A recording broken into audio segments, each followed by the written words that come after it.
Tahun 2017 juga menjadi tahun yang berat bagi upaya pemberantasan korupsi. Bukannya berkurang, justru kasus korupsi semakin sering terjadi, bahkan di lingkungan pejabat daerah.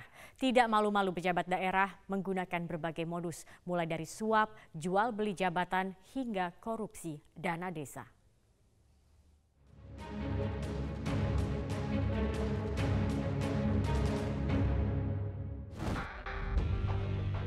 Sejak berdirinya lembaga anti rasuah pada tahun 2004, setidaknya ada 79 kepala daerah yang terdiri dari 18 gubernur dan 61 bupati serta wali kota tersandung kasus hukum di KPK dengan 33 kasus diantaranya terjadi dalam 3 tahun masa kepemerintahan Presiden Joko Widodo.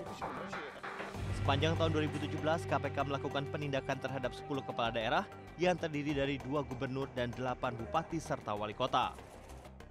Mereka adalah Gubernur Bengkulu Ridwan Mukti, Gubernur Sulawesi Tenggara Nur Alam, Bupati Buton Samsu Umar Abdul, Bupati Pamekasan Ahmad Syafi'i, Wali Kota Tegar Siti Masita Suparno, Bupati Batubara Oka Arya Zulkarnain, Wali Kota Batu Edi Rumpoko, Wali Kota Cilegon Tubagus Imam Aryadi, Bupati Kutai Kartanegara Rita Widiasari, dan Bupati Nganjuk Taufikur Rahman. Dari 10 kepala daerah, 6 kepala daerah diantaranya terjaring dalam operasi tangkap tangan oleh KPK, sedangkan selebihnya merupakan hasil pengembangan kasus yang dilakukan oleh KPK. Modus yang dilakukan oknum kepala daerah pun beragam. Di antaranya melakukan penyuapan, menerima gratifikasi jual beli jabatan di lingkungan dinas, menerima suap untuk meloloskan anggaran, hingga suap perizinan. Hingga saat ini KPK masih melakukan penyidikan dan penguatan barang bukti terhadap sejumlah kepala daerah.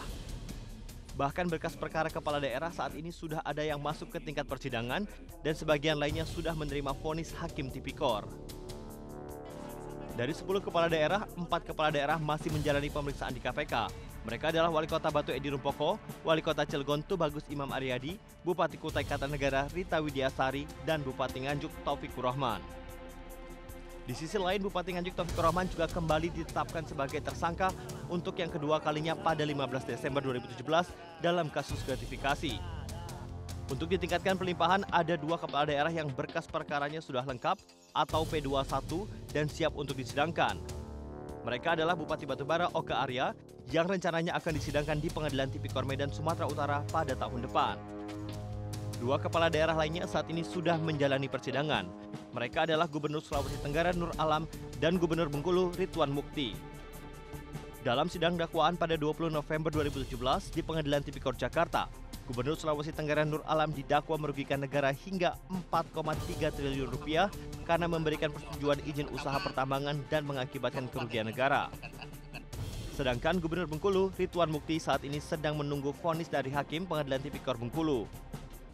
Dari 10 kepala daerah yang terjerat kasus korupsi di tahun 2017, Pengadilan Tipikor sudah menjatuhkan vonis terhadap 2 kepala daerah yang terbukti melakukan tindak korupsi. Bupati Buton Samsu Umar Abdul divonis 3 tahun 9 bulan penjara oleh Majelis Hakim Pengadilan Tipikor Jakarta karena terbukti memberikan suap kepada Hakim MK Agil Mukhtar sebesar 1 miliar rupiah untuk perkara Pilkada Kabupaten Buton. Dan yang terakhir, Pengadilan Tipikor Surabaya menjatuhkan vonis 2 tahun 8 bulan penjara terhadap Bupati Pamekasan Ahmad Syafi'i. Syafi'i dinyatakan melakukan gratifikasi pada kasus pengamanan penyelewengan dana desa. Tim Liputan Metro TV.